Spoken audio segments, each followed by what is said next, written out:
Atenção, senhoras e senhores. A partir de agora, a TV Mais orgulhosamente apresenta Show Mais. E com vocês, ele, Tárcio Arruda. Alô, pessoal, obrigado. Obrigado a todos. Aqui estamos para mais uma apresentação do Show Mais. É impressionante. Pasmem os senhores, pasmem as senhoras. Hoje o programa leva o número... Não é possível. 2.000, está aqui na tela. Está aqui que não me deixa mentir sozinho. 2.353. É programa que não acaba mais, gente. São mais...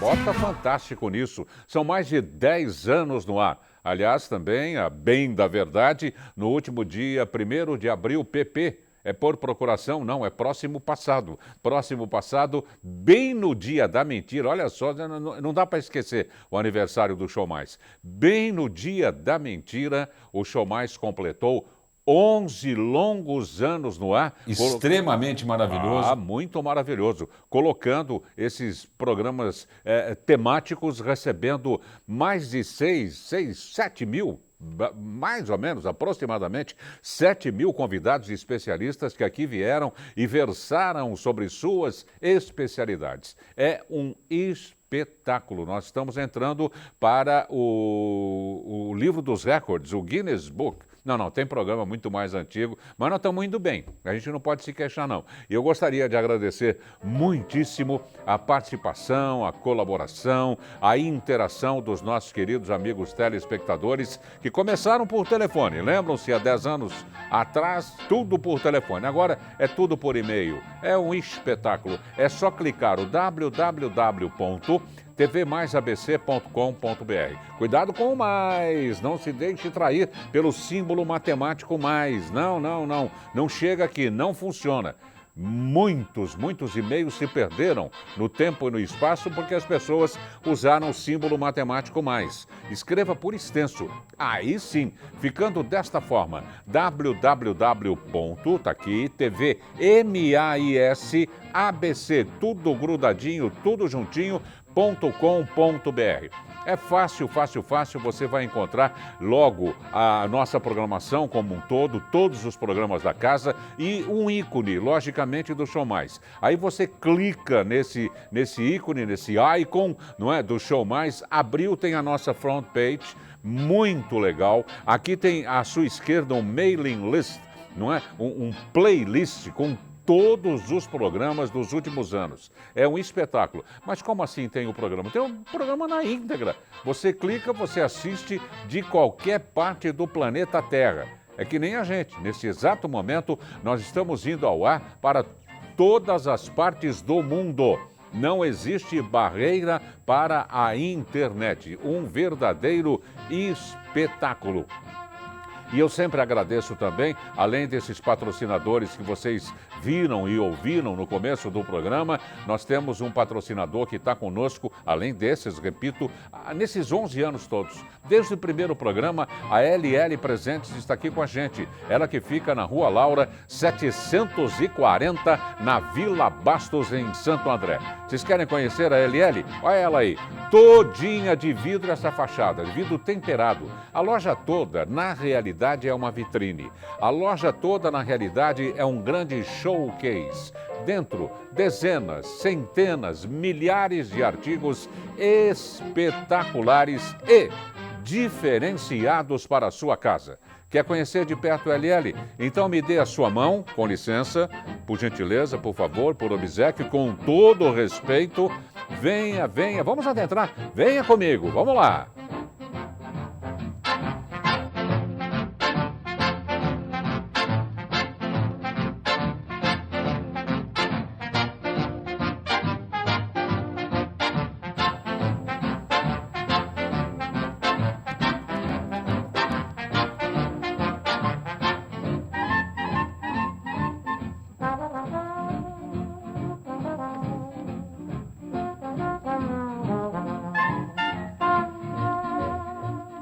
gostoso passear pela LL, né? Com esse trombone tocando aí. Mas a música é bastante melódica.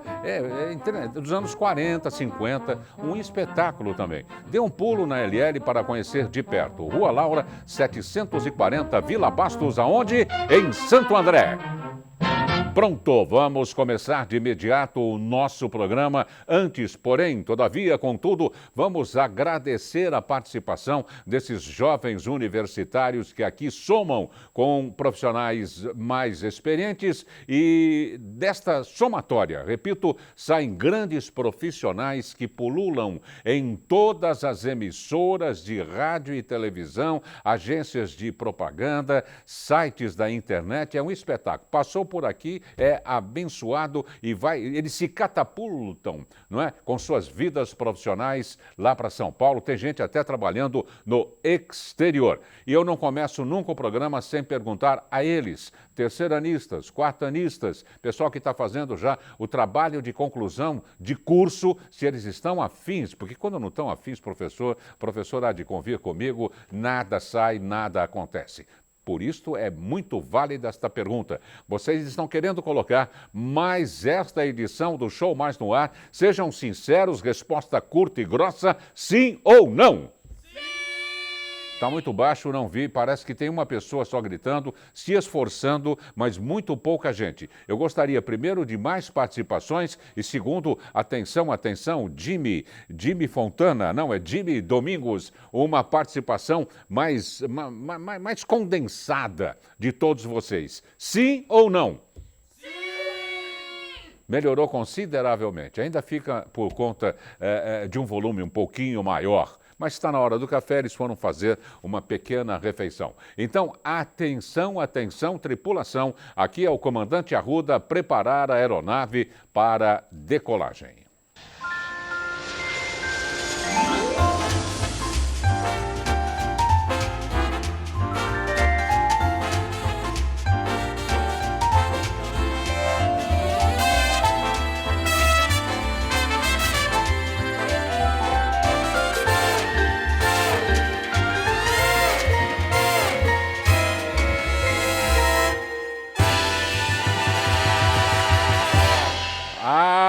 Atenção para o tema vestibulando. Sapeca aí, Jimmy Domingos. Outra música dos anos 40, 50, que caracteriza a trilha sonora do nosso programa, sempre revivendo o pós-guerra, não é? Foi daí que saiu uma geração bastante diferenciada, não é? De cientistas, de professores, de pensadores. O mundo tem as suas divisões e subdivisões. E essa era foi muito importante, não é? Ponteada com muito sofrimento, não é? De vários povos, destruição quase que total de muitos países, mas o mundo é assim mesmo. Vamos rezar e orar para que nada aconteça daqui para frente em caráter de conflitos mundiais. Por isso que existe a ONU. Vamos bater papo, gente. A gente não pode resolver, temos que, né? Tem que ser no papo. Estamos recebendo para o tema Vestibulandos o professor e coordenador do Singular Anglo Vestibulares, Unidade de São Caetano, Anderson Gisoldi. Professor Gisoldi, muito obrigado pela presença, prazer muito grande em recebê-lo aqui. Prazer é todo meu, agradeço. É muito importante a gente conversar sobre esse ambiente vestibular, ainda mais agora, né, que as coisas estão começando. Estão começando editais a aparecer, estão começando as datas, os calendários, os vestibulares estão se formatando. Então é muito importante a gente conversar sobre esse assunto. E é um mundo totalmente diferenciado também em termos... O espectro, não é, de estudo aumentou muito, né, professor? As facilidades, não é? Até pouco tempo atrás, na minha época, na época do professor Barazal, quando aluno, não é? A gente tinha que ir na biblioteca municipal para pesquisar. Sim. Saía da biblioteca municipal, passava no bazar, comprava cartolina, não é? E confeccionava um trabalho lá. Hoje em dia está tudo diferente. O acesso, esse advento da internet com certeza mudou completamente a logística de uma pesquisa, por exemplo, né?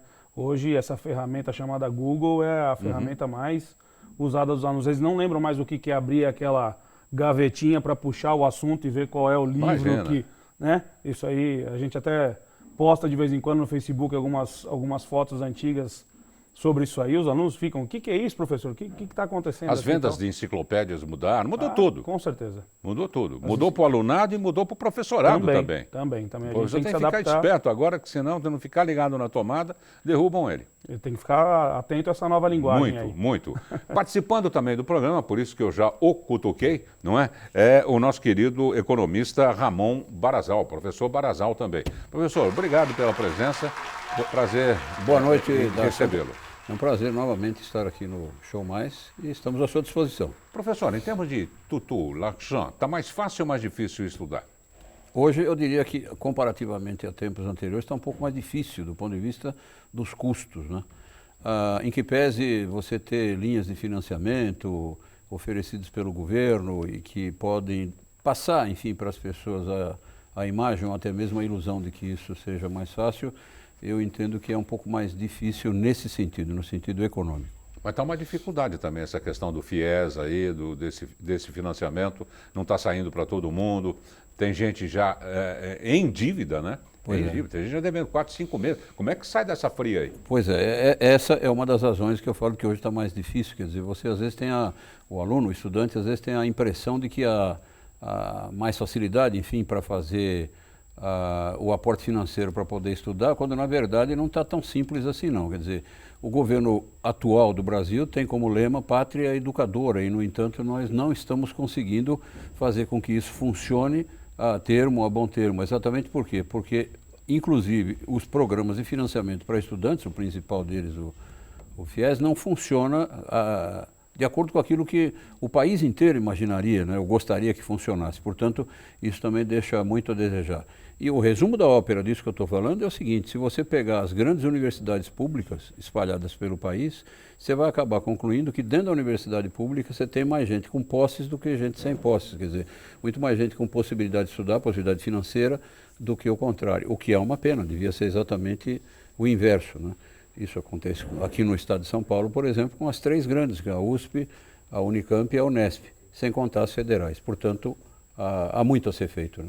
E todo esse impasse, o professor é conhecido como professor Anderson ou como professor Gisoldi? Professor Gisoldi. Professor Gisoldi. Todo esse impasse, né, professor, tira a tranquilidade do alunado, né? A gente tem visto aí nas reportagens, né, os adolescentes fazendo conta, querendo estudar, querendo pagar, já com dívida, que nem eu falei agora há pouco. É ruim, né, professor? É ruim tanto para esse aluno que já está matriculado, que não consegue fazer a renovação do seu financiamento estudantil, e tanto para esses alunos que agora estão tentando ingressar, né?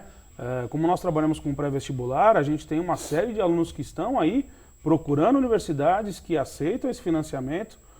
Essa semana mesmo eu recebi um aluno falando assim: professor, e agora, né?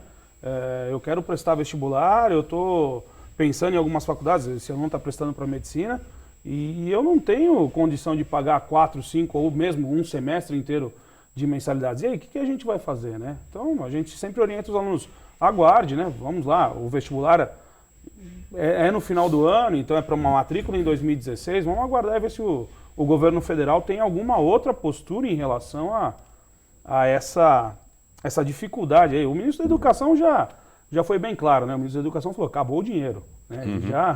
Ele já disse que os contratos que foram renovados e a tendência é que daqui para frente ninguém mais consiga. Mas há várias ações aí, a gente está no aguardo para ver as novas posturas. Mas isso amedronta o aluno, com certeza. O aluno e esse formato, o professor Barazal, do FIES, alertou também e chamou a atenção das escolas particulares, não é? Eles estão vendo a possibilidade também de criar um financiamento para que não haja evasão, para que eles vão virar escola barra financeira, né? Na verdade, eu diria que isso já quase ocorre, né? Porque se você pegar, Darcy, as grandes universidades privadas, e sem citar nomes aqui, mas nós temos na região mesmo, algumas dessas gigantes, elas são universidades que têm como financiadores grandes fundos de investimento no plano internacional. Quer dizer, é uma empresa multinacional de grande envergadura, etc. Você não está falando mais de uma escola pequenininha que atendia ali 100 ou 200 alunos. Você está falando de grandes conglomerados econômicos que perceberam que essa é uma fatia de mercado muito interessante, muito rentável, com ações em bolsa. E fiel, etc. Né, professor? Pois é. E o que você tem no Brasil é uma espécie assim de contrassenso desumano, não é, do ponto de vista educacional, porque a grande escola pública, então a referência no estado de São Paulo e no Brasil é USP, Universidade de São Paulo. 80% dos alunos da USP são alunos chamados ricos, ou alunos com posses financeiras e econômicas, enquanto que 20% são os alunos pobres. Devia ser o inverso. Então a escola particular é a escola do pobre, e a escola pública é a escola do rico. Você veja que há um contrassenso nisso gigantesco e, como eu disse, chega a raias de desumanidade em alguns casos. Quer dizer, aquele aluno que o professor lembrava agora, que diz, olha, eu gostaria de fazer o meu curso de medicina, eu gostaria de continuar estudando e tal. Como é que ele vai fazer curso de medicina pagando mensalidade de 7, 8 mil reais mês, incluindo aí os seus livros e tal? Quer dizer, é muito difícil, praticamente impossível, a não ser que ele ganhe lá um prêmio de loteria ou tenha um tio rico que resolva brindá-lo com alguma coisa. Mas esse não é o padrão. O padrão deveria ser algo diferente. Portanto, nós temos, eu diria aqui no Brasil, muito, mas muito, muito a ser feito. Enquanto isso acontece de um lado, é muito provável que daqui a pouco as escolas particulares, especialmente no terceiro grau, comecem a fazer o financiamento elas próprias, como se fosse aí uma loja de departamentos, por exemplo. Né? Compre aqui o seu liquidificador e nós vamos te financiar isso em 12 meses ou 15 meses. Isso é possível que aconteça daqui a pouquinho, com taxa de juros um pouco maior, um pouco menor, será a única saída para que os estudantes de classe média baixa para trás consigam estudar no Brasil. Caso contrário, eu vejo pouca possibilidade, eu pessoalmente. Agora, essa diferença que o professor colocou entre a escola pública e a escola privada, não é, se assenta não só na economia, onde a pessoa vai estudar praticamente de graça, como também na época, não é, algum tempo atrás, na qualidade de ensino. Isso parece que não acontece mais. Não é? A escola pública não está apresentando uma qualidade de ensino, não é, tão boa quanto há uma década, por exemplo. Não, com raras exceções, que só servem para confirmar a regra. Porque a escola pública que tenha oferta de qualidade de ensino em alto nível, estou dizendo, em alto nível, são muito poucas. Né? Então, dentro da Universidade de São Paulo, por exemplo, você tem alguns cursos que realmente são desprezíveis, que não têm lá grande importância. Mas mesmo assim você diria, não, é uma universidade cujo padrão de ensino é alto. Ou a Unicamp, ou a Unesp. Mas, fora disso, até mesmo, eu me arrisco a dizer, algumas das federais que nós temos no Brasil, foram criadas aí aos montes ultimamente, deixam a desejar. Mas, tirando as escolas que eu citei, incluindo lá as federais, no caso brasileiro, de terceiro grau, puxa, Darcy, eu tenho muita tristeza para dizer isso, mas é um quadro que realmente é triste, né? Não nos leva a grandes momentos de esperança. Né? Nós vamos fazer um rápido intervalo, na volta a gente vai estar com o professor Gisoldi. Eu queria colocar aqui, mudou tudo também, né? A preocupação dos pais. Hoje em dia são alunos agressivos, é o perigo no campus, é coisa de louco, não é brincadeira não. Não é a droga rolando solta, não é? Então mudou tudo, gente, mudou tudo. O que era já não é, o que não era é. O negócio está confuso. Então eu ouvi com atenção o que o filho de vocês, os filhos de vocês querem dizer, querem passar e pergunte, questione, não é? Porque eles enfrentam uma barra também. O mundo de casa é o mundo de casa, o mundo escolar é outro mundo escolar. Eles têm compromissos também com essa sociedade, digamos assim, desde o tênis que vai usar. Ouça bastante, em vez de comprar 3, 4 do outro, compra um só do que ele está falando. Senão ele vai servir de bullying, inclusive, que continua solto também, né? Também. Continua, apelido é o que não falta. Bom, já a gente volta com os professores Anderson Gisoldi e o professor Ramon Barazal. Até já.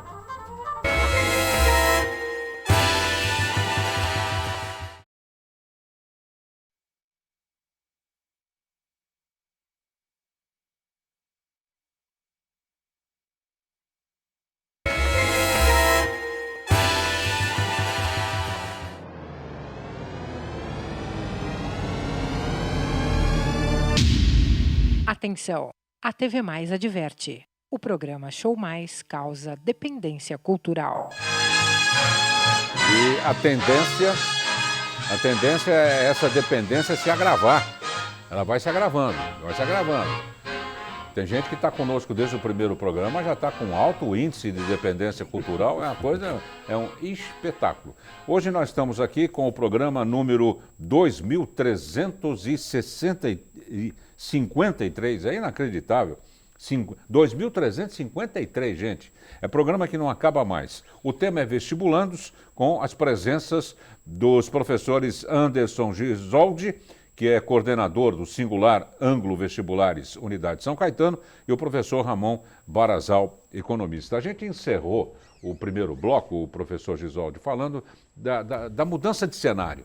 O que era bom ficou ruim, o que era ruim continuou ruim e nada ficou bom. Eu acho que é mais ou menos por aí. Não é? E a gente precisa ter cuidado no trato com não só o professorado em relação ao alunado, como os pais em relação aos filhos. Ah, porque na minha época, não tá, esquece, não está mais na sua época pai, não está mais na sua época mãe. Não é verdade? Tudo mudou de figura, né? A gente com o advento de novas tecnologias, de novo processo de comunicação até, né? Eu venho percebendo que quando eu comecei a dar aula, a gente usava uma determinada linguagem em sala de aula e hoje a gente tem que usar uma linguagem completamente diferente, né? Então há realmente vários fatores aí. O bullying realmente hoje é uma das principais aí, barreiras, né? Então os alunos que hoje eles se sentem muito mais excluídos, tal. E isso influi muito significativamente na qualidade da produção do aluno, né? Eu sempre digo que o ensino é uma troca. É o professor, né, e a escola em conjunto com o professor, passando todas as informações, dando todo o subsídio, dando todo o alicerce para o aluno ali para ele produzir, e ele precisa ter a contrapartida dessa produção. E muitas vezes problemas psicológicos desses, como bullying, né, algumas outras diferenças sociais, eles acabam bloqueando o aluno para de produzir, entra num vórtex ali de não vou produzir, não quero saber, não vou fazer tarefa, não vou para aula. Muitos alunos a gente percebe, após algum evento, ele não vai no dia seguinte, ele fica 2, 3 dias sem ir. Ele vai somatizando aquela carga. Vai somatizando, né? Tudo, exatamente. E o que impede realmente dele mostrar em sala de aula ele ser espontâneo. Tirou a espontaneidade e acabou o aluno. Acabou o problema. E isso, pensando em vestibular, isso acarreta um problema seríssimo dentro do vestibular, né? O vestibular a gente acaba depositando um trabalho de toda uma vida estudantil. Então o aluno lá no ensino fundamental ele faz uma produção, no ensino médio ele faz uma outra produção, né? Nós que trabalhamos com pré-vestibular, a gente sente que os alunos no pré-vestibular eles aumentam o nível de produção numa escala sensacional e muitas vezes ele põe todo esse trabalho feito que é um único dia de prova ou uma prova em 2 fases, né? Como o professor citou, a Unesp, a USP, a Unicamp, são sempre 2 fases de vestibulares. Ele acaba colocando toda essa produção que ele teve durante esses 10, 12 anos de ensino, ele acaba deixando isso vazar entre os dedos por conta desses problemas sociais aí. Claro. Aliás, tem um pensamento que diz: respeite os nerds da sua escola, porque existe uma chance muito grande deles tornarem-se chefes de vocês. Exatamente. Depois quero ver com que cara você vai olhar para o nerd. Vai falar, Se bem que o nerd não é vingativo, né? Não sei não, né? O Chuck, eu vou te falar, o Dr. Chuck, ninguém segura ele. Agora, professor Barazal, né? Os números sempre travaram a vida de muitos alunos, né? Chega na parte de cálculo, isso e aquilo, meu Deus do céu, um tal de mudar de categoria, digamos assim, de curso superior. Por que isso continua acontecendo, professor? Olha, Darcy, eu acho que continua, sabe? Eu estava me lembrando aqui, durante um pouco mais de 15 anos, eu dirigi os vestibulares no então IMES, hoje Universidade de São Caetano, ao tempo que eu trabalhei lá. E a gente tinha 4 noites de vestibular. Né? Passava de um para o outro, do outro para o outro, até que o aluno ia para a fase final e seria aprovado ou não. Mas era sempre eliminatório. Fases eliminatórias. E a primeira pancada que ele tomava era exatamente com os números. A primeira prova era ligada à matemática. E aí a gente percebia alguns com alto nível de tensão, inclusive, para entrar para fazer a sua prova, né? Ficavam assustados, ficavam temerários e tal. E eu tenho a impressão que isso continua existindo talvez não na mesma grandeza, mas continua existindo exatamente porque no Brasil se criou um pouco essa mística de que a matemática, os números, o cálculo, é uma espécie assim de bicho-papão que vai te pegar, senão agora, daqui a pouco, ele acaba te pegando. E eu entendo isso como sendo realmente meio místico, porque não tem uma razão para explicar isso mais de perto, né? Mas, enfim, as coisas mudaram tanto que hoje, essa coisa que nós estamos falando de bullying, por exemplo, o bullying sempre existiu e sempre vai existir. Quem de nós, um pouquinho mais velhos, que não teve apelido, que não sofreu gozação, Claro. que era muito magro, muito gordo, que era muito alto, muito baixo, etc. Eu tive apelidos também que eram considerados horrorosos para a época, eu mesmo me chamava pelo próprio apelido, e eu levava sempre na esportiva isso e acabava passando. A diferença é que hoje, quando se fala de bullying, se fala de violência. Violência que eu digo física, coisa que em épocas anteriores, como eu disse, em décadas anteriores isso não acontecia. Então você tinha a gozação pelas palavras, gordo, alto, vara-pau, que o sujeito era muito magro, muito alto, etc. Mas não a violência física. E hoje você tem muito essa coisa de violência. A gente vê reportagens em rádio, jornal e televisão de brigas assim, de uma violência danada nas escolas exatamente por causa disso, porque um ofendeu, aspas, o outro, né? Foi chamado de mexerica, por exemplo, isso já é motivo para uma guerra. Né? Já é motivo porque ele gosta de mexerica, digamos. É motivo para uma guerra. E naquele tempo era uma coisa levada mais na esportiva e tal. Enfim, é gozado, mas eu fico às vezes, Darcy, colega, que nós estamos revivendo um pouco às avessas, um período de censura que nós, a nossa geração, vivemos ao tempo da ditadura militar e que depois foi banida, mas hoje ela está voltando, a tal da censura, /bullying, de uma forma disfarçada, subrepetícia e, portanto, muito mais perigosa, a meu juízo. Porque quando se fala dessas coisas, se fala de censura, ou politicamente correto ou incorreto. É muito mais tênue, subrepetícia mesmo, insisto, e, portanto, muito mais perigosa. Será que isso não está entrando na cabeça do alunado brasileiro hoje, desde a criança de tenra idade até o pré-vestibular? Será que isso não está deixando a nossa moçadinha mais assustada, ou mais arredia, ou mais pronta para a reação física também da violência, etc. Então, o nosso mundo hoje educacional realmente mudou, e mudou muito. E eu diria que as novas e futuras gerações de professores vão ter que aprender a conviver com essa realidade que é muito, muito diferente, eu não preciso ir longe, não, de 10 anos atrás. Muito diferente. E, portanto, até a formação pedagógica dessa nova turma de professores vai ter que se adaptar a essa nova realidade e conviver com essas coisas tão diferentes. Com essa nova realidade, com esse desnível cultural que chegam até os senhores na fase do vestibular. São alunos das mais variadas origens, das mais variadas capacidades, dos mais variados fundamentos escolares, sociais. Como é que separa o joio do trigo? Eu faço uma ideia como é que não seriam essas 4 noites de vestibular, não é? No passado, né, professor? Porque é a tal de uma degola infinita, cabeças rolando, né? Porque, repito, a diversificação de uma metodologia é impressionante. Se o professor me permite aí fazer um complemento, haja visto hoje o trote na universidade não é mais um trote de agregar. Bem lembrado. Né? A função não é mais agregar, é o veterano receber o calouro e fazer uma dia brincadeira. De felicidade, de alegria. Poxa, você está iniciando um... A mãe e o pai acho que ficam orando em casa, né? Hoje o trote é proibido, né? Muitas universidades já fizeram a proibição do trote. Temeridade. Né? Já visto alguns falecimentos até que aconteceram na USP e outros cursos também. Hoje em dia o trote não é algo querido, né? Não é algo sadio até, né? Então a gente acaba recebendo esses alunos lá no cursinho e a gente tem todo um sistema de orientação para esse pessoal no ingresso da faculdade, mas essa diversidade, como o professor citou, ela é muito grande.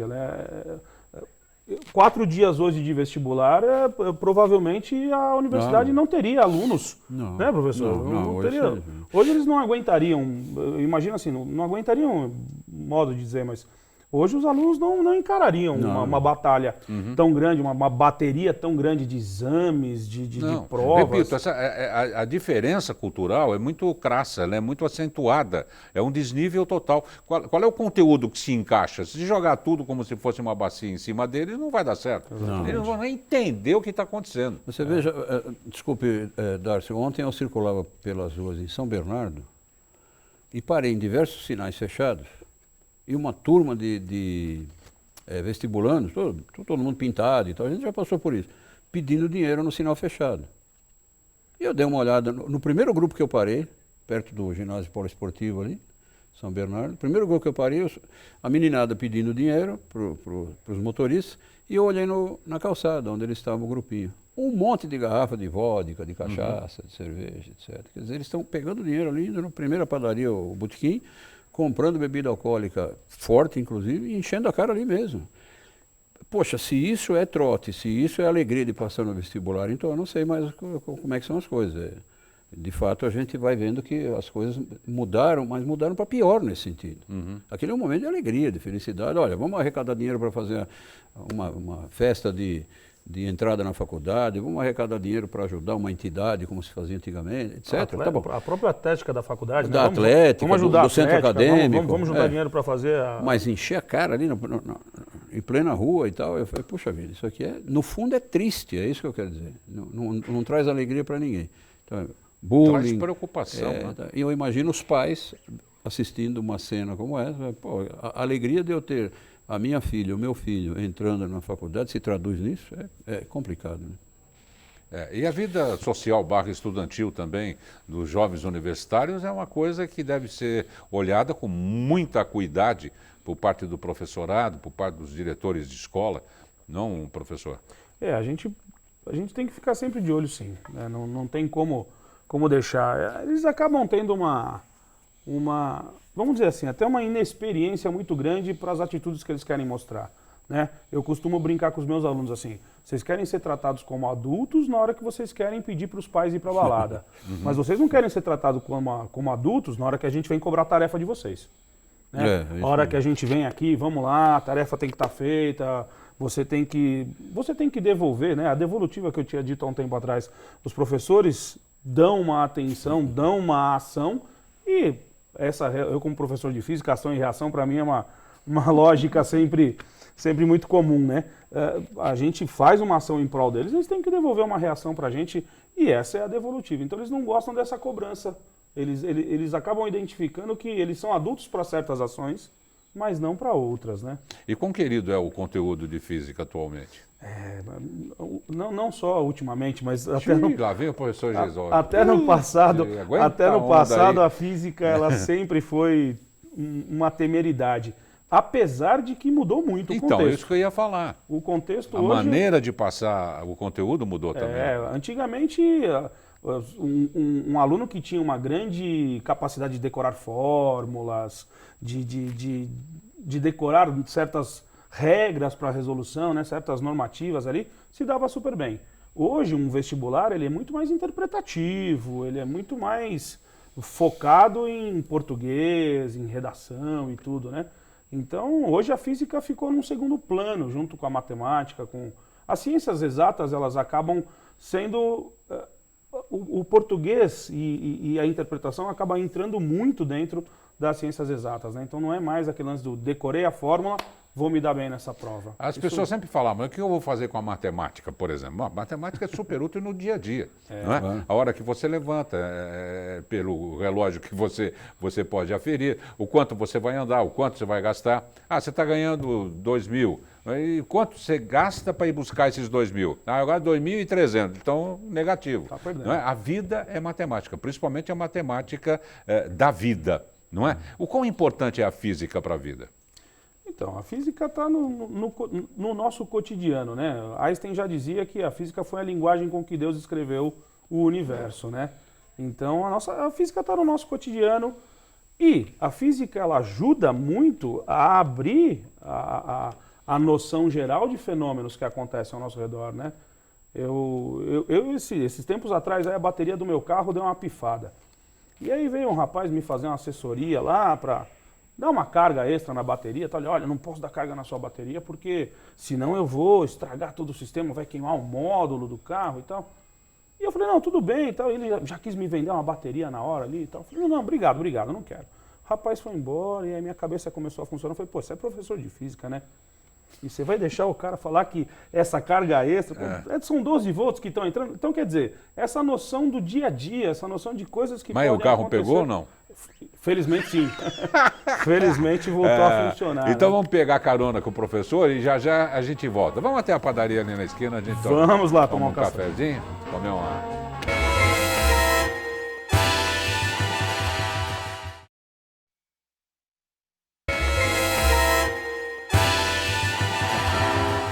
Pronto! Já estamos de volta com o tema Vestibulandos, recebendo com muito prazer as presenças do professor e coordenador do Singular Ângulo Vestibulares, Unidade de São Caetano, Anderson Gisoldi, e do economista Ramon Barazal. O professor Barazal, a gente falou no bloco anterior de fazer conta, matemática da vida, isso e aquilo, né? Existem cursos que, primeiro, o curso sai na base de 400, 500, 600 mil, por aí, né? Um dinheiro que para recuperar, vou te falar, alguém já projetou quanto tempo um profissional, principalmente iniciante, vai ter de levar para recuperar ou empatar todo o dinheiro investido na educação? Já, e é gozado que em função disso, a orientação é que se gaste mais ainda para recuperar mais rápido. Eu explico. Tá. O sujeito se forma, então é preciso que ele... Aí, bom, eu vou levar aqui 15, 20 anos para recuperar o investimento que eu fiz no meu curso de graduação, por exemplo. Mas é preciso que ele gaste mais em curso de especialização, de mestrado, doutorado, para que aí sim ele consiga posições melhores ainda, com salários muito mais altos, e aí recupere mais rapidamente. Portanto, essa é uma confusão que às vezes alguns estudantes fazem, até mesmo nessa idade pré-vestibular. Alguns estudantes ainda acham que eles podem fazer o curso de graduação, digamos, né, de física, e depois um curso de graduação de química, e depois um curso para pendurar um monte de diploma na parede. Isso é um grande erro. Você vai fazer o curso de graduação de física? Vou. Então, a partir daí, você vai fazer cursos de especialização, de mestrado, vai se tornar um físico realmente com profundo conhecimento em uma determinada área, e aí você vai alcançar mais e mais sucesso, especialmente do ponto de vista financeiro, para recuperar o investimento que você fez lá atrás e ocupar cargos mais importantes. Portanto, essa resposta é muito relativa, vai depender muito de cada pessoa e do direcionamento de vida de cada um. Porque eu acho que para o profissional, não, professor Gisoldi, é um eterno estudar. Claro. Não tem. A ciência, eu sempre falo, nesse exato momento, milhares de cientistas espalhados pelo mundo todo estão debruçados em suas bancadas, seus cadinhos, fazendo experiência, sei lá, não é? Em um mês, os noticiários agora está na moda isso, né? De 15 em 15 minutos o mundo muda. Novamente as notícias. Pum, o outro fala que é de 20 em 20. Seja lá como for, muito rapidamente o mundo está mudando. Do profissional que fique um ano sem se atualizar. Não, o profissional que para de estudar é a pessoa que para de respirar. É verdade, coisa, é verdade. Morre, não é? Morre profissionalmente, é claro, mas não faz sentido. Então é preciso continuar sempre, buscar cursos e assim por diante. E acrescentando a isso, professor Gisoldi, há muita mudança, né, de curso. O cara está indo para um lado, vai para o outro, sai do outro, vai para um, no fim não termina nada, na hora de preencher fazer um currículo, não terminou nada. Por exemplo, a gente tem aí um exemplo bem típico, né? Há alguns anos atrás, você fosse pegar as habilidades de engenharia, não precisa retornar muitos anos não na história. Se a gente for retornar 15 anos na história, você tinha lá 5, 6 habilidades de engenharia, civil, mecânica, elétrica. Hoje você tem uma infinidade de modalidades de engenharia, você tem uma modalidade, a própria matemática, né? A matemática, hoje você tem um curso de matemática aplicada, não é mais aquela matemática clássica da licenciatura, do estudo da matemática mesmo. Então, quer dizer, hoje a graduação abriu tanto num leque, e aí complementando o que o professor falou, né? A graduação está num leque muito aberto, mas você precisa, depois dessa graduação, começar a fechar o seu leque para algumas especialidades, né? Então vale a pena mesmo o que o professor falou. Terminou a sua graduação, vamos para uma pós, vamos para um mestrado, um doutorado, e há um incentivo muito grande, tanto na rede pública quanto na rede privada, por essas áreas de graduação mais específica, de pós-graduação, de mestrado, de doutorado e assim vai. Agora, há pessoas que também se contentam em fazer um curso de graduação, acabou, ponto final, não quero mais me atualizar, para mim está ótimo assim, eu ganho um pequeno salário e tá bom, eu chamo esse pessoal dele, vai ser o subtroço do vice-treco. E vai ser eternamente o subtroço do vice-treco. Para ele tá bom? Ok, para ele tá bom. Aliás, tem uma máxima hoje em dia que se fala que se sabe cada vez mais sobre menos. Exatamente. Não é? Sabe-se cada vez mais sobre menos. São as especializações. É assim mesmo, você pega o livrinho do seguro de saúde lá, trato de mão, que mão? Mão direita. Da mão direita só dos 2 primeiros dedos, o dedão e o mindinho. Já é outro. É assim, não é? E tem como o aluno ir se adaptando e trabalhar ao mesmo tempo, professor, e estudando, ter uma vida acadêmica, não é? Sem faltar, participando mesmo das atividades escolares. Tem como um ser humano fazer isso? Claro, tem sim, tem sim. O aluno ele vai perceber, assim que ele entrar na universidade, e isso é uma coisa que a gente orienta demais nossos alunos. Escolha uma graduação que esteja próxima da área de interesse, né? A gente tem hoje áreas de exatas, humanas, biológicas, tecnológicas. Tente encaixar o seu curso de graduação dentro de uma área de interesse. Uma vez dentro da universidade, aí você vai ver o quanto de oportunidades aquela universidade pode te trazer, o quanto aquele curso de graduação pode te trazer, né? Porque a gente acaba pegando muito assim, né? Isso é uma coisa bem clássica do aluno. Eu quero ser engenheiro civil projetista. Tá bom, legal, você vai ser um projetista, beleza. Você já entrou na universidade para ver como que um engenheiro projetista trabalha, né? Não, professor, não sei como é que é. Poxa, então ingresse à universidade, vá lá, comece a fazer o curso de graduação, veja como que um projetista trabalha. De repente você vai falar assim, não, projeto não é a minha praia, vou trabalhar numa parte de orçamentista, vou trabalhar numa parte financeira. E aí dentro dessa parte específica, ele consegue fazer o curso de graduação já focando, às vezes, numa pós-graduação, num mestrado. Hoje as universidades federais abrem um leque muito grande para a continuidade do estudo, né, para o aluno continuar dentro da universidade fazendo pesquisa. Então isso é muito importante, além do aluno crescer dentro da ciência, isso é muito importante também para a própria universidade, claro, que porque resgata mais recursos. O aluno vivencia, né, a famosa estrada entre a cruz e a caldeirinha. Eu sempre falo aqui para o nosso pessoal aqui, jovens universitários, que nem eu falo no começo do programa, não é? Ele tem que se aproximar aos pares dele. Não é? Você adora aviação civil. Onde você trabalha? Eu trabalho numa loja na 25 de março. Negativo. Então, você tem que trabalhar em Cumbica. Mas fazer o que em Cumbica? Vai servir café, vai fazer qualquer coisa para te aproximar dos comandantes, dos pilotos, das aeromoças, do pessoal, aeroviários, aeronautas. Você tem que vivenciar isso, pô. Exato. Se for para pedir ao comandante, deixa eu dar uma volta no avião aí um dia. Não, mas não é verdade. Trabalha numa almoxarifado da Mercedes-Benz, mas ele quer ser oceanógrafo do Ártico. Então, não tem jeito. Pô. Vai trabalhar na peixaria do Ceasa, mas não é verdade, professor? Você tem que se aproximar. Exato. Não é? Porque esse amor que você vai despertar vai chamar a atenção dos profissionais. Claro. Vai falar, pô, o cara adora isso que a gente faz, pô, vamos trazê-lo para cá. Não é, professor? E facilita também dele estar no ambiente, né?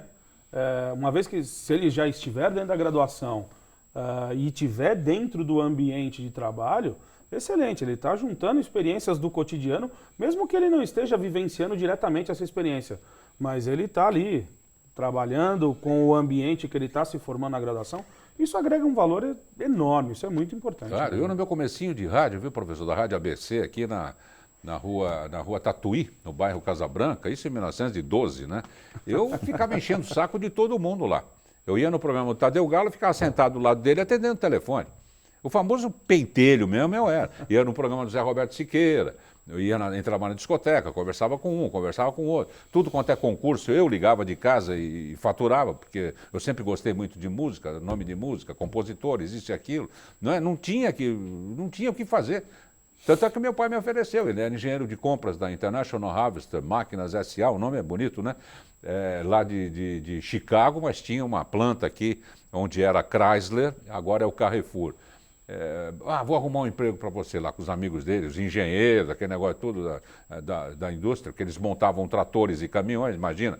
Ele comprava desde o parafuso até a esteira do trator, né? Bom, eu fui visitar uma empresa dessa, conversar com um chefe amigo dele lá, detestei tudo, né? Imagina, quem quer trabalhar em rádio com música vai me pôr num... trator. Eu falei, pai, desculpa. Construir trator. Não dá, não é? E sempre me aproximei.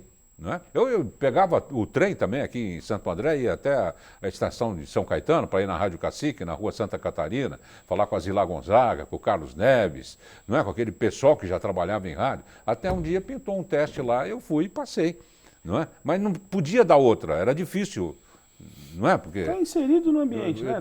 Tá dentro daquele grupo, claro, daquele núcleo. Claro, porque tanto que você cisca no universo que uma hora ele te dá uma chance. O universo não aguenta. Ele fala, tá bom, vai, pô. O jovem vai entender isso quando você falar assim para ele, o garotão ou a menina de 15, 16 anos, 17. Diz, olha, você tem que ficar perto dos teus pares do ponto de vista profissional, perto daquela profissão que você gosta, que é o que você está dizendo. Porque da mesma forma, quando você quer namorar a Maria, você não fica perto da Rita. Você fica sempre mais perto da Maria. Claro. Quando a menina, você quer namorar o João, você não fica perto do Pedro. Você sempre fica perto do João. Claro. A mesma coisa você tem que fazer. Claro. Senão você não vai conquistar o João nunca ou a Maria nunca. Claro. E o raciocínio é esse. Ou então no mundo periférico. Ou vai no mundo conhecer periférico, a Isabel, né? que é prima do Pedro, Pois que é. vai te convidar para o aniversário. Você vai fechando. Você vai o seu. fechando, exatamente. Assim é profissionalmente. Profissionalmente é a mesma coisa. Se você não fizer isso, você não vai chegar. Não adianta querer fazer o curso de oceanografia, como eu falei, para trabalhar na loja de calçados. Aí não tem sentido. Né? Talvez seja melhor você fazer um curso de administração para trabalhar na loja de calçados, comprando, vendendo, administrando, enfim. Agora, professor Gesualdi, todos demonstram, não é, esse amor por determinada profissão, ou eles vêm meio balangandando? Tanto faz isso, como tanto faz aquilo, eu já estou ganhando bem. Meu pai sempre falava, um bom salário estraga qualquer profissional. Exatamente. Um bom salário é o fim para uma pessoa. Mas como que pode dar-se um bom salário ao fim? Porque ele não vai desenvolver sonho nenhum. A gente recebe lá no cursinho, a gente recebe bastante aluno indeciso, né? A gente acaba perguntando, no ato da matrícula, a gente sempre tem, para a gente fazer uma tabulação de qual é o nosso núcleo de alunos, qual é o nosso grupo e tal, e a gente recebe um grupo indeciso. Mas assim, a indecisão deles é num ponto de, assim, astronomia ou gastronomia. Então, acaba em IA, né? Acaba com IA. Eles estão num universo... Isso sem contar a influência dos pais que continua existindo. Né? Sim. Meu filho pode ser o que eu quiser desde que seja engenheiro. Isso aí, continua existindo. É duro. Continua existindo. Lamentavelmente. Ou o contrário, né? Ah, meu pai é engenheiro, então também você. É isso, né? Meu pai é médico, eu também vou ser médico. Né? Então, a gente tem sim esse grupo, mas a gente procura fazer um trabalho com eles desde o começo do ano, um trabalho onde a gente vai colocando para ele, olha, você vai se formar lá na universidade com 24, 23, 24 anos, e você tem só um restinho de vida aí pela frente, mais uns 60 anos. Claro. Eu falei que um bom salário, produzir, eu falei que um bom salário atrapalha a vida de todo mundo dentro desse contexto, né? A pessoa ser jovem, está fora da profissão, né? É gerente de uma loja no shopping. O dono da loja me adora, estou ganhando bem pra caramba. É isso que eu estou falando. Está ganhando bem pra caramba até quando? Daqui 3, 4 anos você leva um pé, e aí? Você não fez o vestibular, você trancou a matrícula, Mas e agora? Antes, eu tenho um depoimento pessoal, quer dizer, algo que aconteceu comigo em sala de aula, há muitos anos atrás. Eu termino uma aula lá no IMES, né, Universidade de São Caetano, e um aluno veio falar comigo, era já o último ano do curso e tal, ele já ia ser economista dali a pouco. Professor, eu queria falar com você porque eu não sei o que eu faço, eu não gosto muito dessa profissão, eu estou aqui porque meu pai insistiu. O que você me diz? Eu falei, olha, a primeira coisa que eu quero dizer para você é o seguinte, eu sou economista, isso não quer dizer que todo mundo tem que ser economista, primeiro. Segundo, qual é a profissão que você gostaria de exercer? O que você quer fazer que não é economia? E ele não respondia, eu vi que ele ficou muito constrangido e não dizia. Eu comecei a falar, vai ver que ele quer ser assaltante de banco, né? Possivelmente. Assim. Finalmente ele disse, não, eu queria ser músico. Músico? Que beleza. Se tem algum instrumento que você toque, eu gosto de trompete, eu toco trompete. Falei, ótimo, então você tem aqui em São Paulo, na Universidade de São Paulo, um excelente curso de música no nível da graduação e depois você pode se especializar. Resumo da ópera. Eu nunca mais vi aquele rapaz. Fui vê-lo depois de 5 a 6 anos, num festival de inverno em Campos do Jordão. Olha que coisa bonita. Eleazar de Carvalho, falecido, conduzindo a orquestra. Intervalo, vou tomar um chocolate quente naquelas noites frias de Campos. Quem que eu encontro? O rapaz com a roupa de música. professor, só lembra de mim? Eu falei, não lembro, eu sou aquele aluno, e contou a história, lembrei. Falei, mas eu estou vendo que você está com a roupa da orquestra. Eu sou o segundo trompete da orquestra, professor. Olha aí. Já ganhando bem, funcionário público de Secretaria do Estado da Cultura, fazendo aquilo que gosta, feliz da vida e tal. Perdemos um péssimo economista e ganhamos um bom músico. Muito bom, muito bom. Gente, infelizmente estamos com o tempo esgotado. Eu queria agradecer muito ao professor e coordenador do Singular Ângulo Vestibulares, Unidade São Caetano, professor Anderson Gisoldi. Abraço, professor. Obrigado. Obrigado, Darcio. Muito obrigado feliz por ter de estar vindo. aqui. Todo o nosso prazer. O site é www.singular.com.br. Professor economista Ramon Barazal. Obrigado, professor. Obrigado, Darcio. Mais uma prazer. vez. Obrigado mesmo. Gente, voltaremos amanhã, se Deus quiser, com um novo tema e novos convidados. Um abraço. Como se diz lá em Milão, na Itália, ci vediamo domani, bella. Tchau, fui. Se queres prever o futuro, estude o passado.